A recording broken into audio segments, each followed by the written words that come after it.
Southwest dirty rice. It's got a lot of ingredients, but it's not hard to do. If you can make fried rice, you can definitely make this. Trust the process. Believe in yourself. Let's get to it.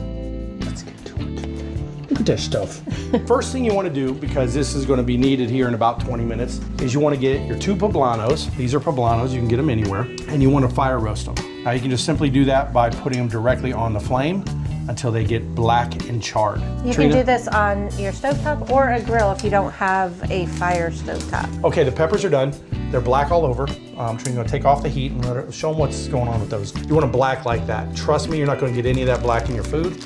Just take them, put them in a Ziploc bag and zip it up. And what that'll do is that'll sweat that skin off. You want that black because, like I said, you want the bitterness gone and you can scrape the skin off. So we're gonna let that sit for 15 minutes. Okay, get our bacon grease and just put a couple tablespoons, couple tablespoons in there. Turn your heat to medium high. Okay, now that our bacon grease is all melted, we're gonna go ahead and grab our chicken thighs, our seasoned chicken thighs, sorry, and we're going to start putting the chicken in skin side down. The recipe calls for 2 or 3 tablespoons of Cajun seasoning. I went ahead and seasoned the chicken with those 2 or 3 tablespoons. Okay, over here we're going to go ahead and flip our chicken. Looking pretty good. We're going to go ahead and set our flame off. The chicken has come to 155 to 160, so we're going to go ahead and take it off. Now we're going to go ahead and grab our burger, turn the flame back on to medium high. I'm just going to mash this burger in. Now we're going to take the chorizo and just take the skin out. Just cut one end or one side and just roll it out. You just want to get those 2 cooked together and browned. So we've got this where it's like halfway cooked. We don't want it all the way cooked. Leave the oil in. We're going to need that oil later. So right now we're going to go ahead and put our Holy Trinity in. In the meantime, we got these pablanos, and there's a couple ways you can do this. There's no easy way, but what you want to do first is grab it, and if you pull, see if the top pops off. If it doesn't pop off, that means you just probably didn't cook it very long. You can score around like this, and then just whip. Come on, baby. Come on, don't. Oh, there we go. See? And so most of the seeds are gone. Just make a small slice, or you can do it by hand. You can just literally rip them open. Get all the seeds out. Just simply take your knife and scrape off the black. This is all the bitter skin. Again, this is the same as the others. You can fine dice it, or you can make it rough. This is done. You see these beautiful little pablano cuts. Now, all you're really waiting for now is for the meat to be done.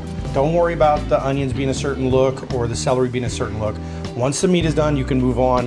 Once the meat is fully cooked, we're going to go ahead and add in our garlic and those pablanos David just cut up. Kind of stir it to incorporate. So what we want to do is just cook the garlic down right now. Yeah, for 2 or 3 minutes to get fragrant. This garlic is getting pretty fragrant. So we're going to go ahead and add in our thyme and our oregano. Stir it again until we're all combined in here.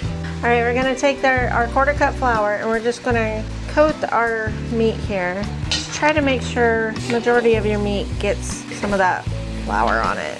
Now we're gonna start adding in our stock. You can add everything else. You can use chicken in this, or you can use beef in this. It truly doesn't matter which stock you use. Now we've got that in there, just kind of stir it around.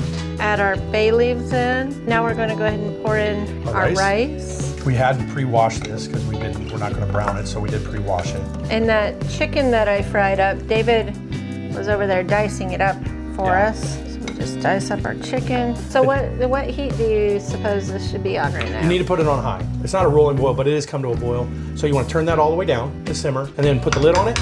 25 minutes. Don't peek.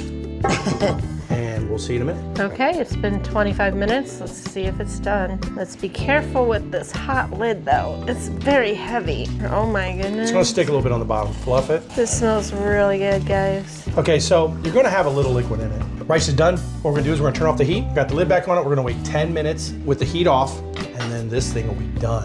And then we'll show you what it tastes like. Show you what it looks like. Yeah, we're gonna show you what it looks like.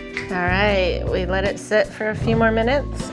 We'll fluff it up. Fluffer. We're gonna add the parsley and the green onion, and we're gonna fluff that in because we don't wanna overwork the rice. And at this point, you can also take out bay. If you see bay leaves, go ahead and remove them. Remove. And then you just kind of wanna fold this in. We're going to plate it up, and we're gonna try this out for you guys. All right, it's all done. We're gonna give this a shot. Here, you try that. Got a lot of flavors going on here. We'll try it too. Could use a little more salt. Personal preference. I had a piece of chicken in my bite and it tasted because of all the seasoning. Right. And the chorizo is pretty good. It's light.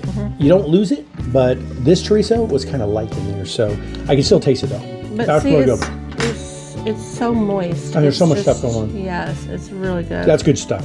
Good stuff. So trust the process. Believe in yourself.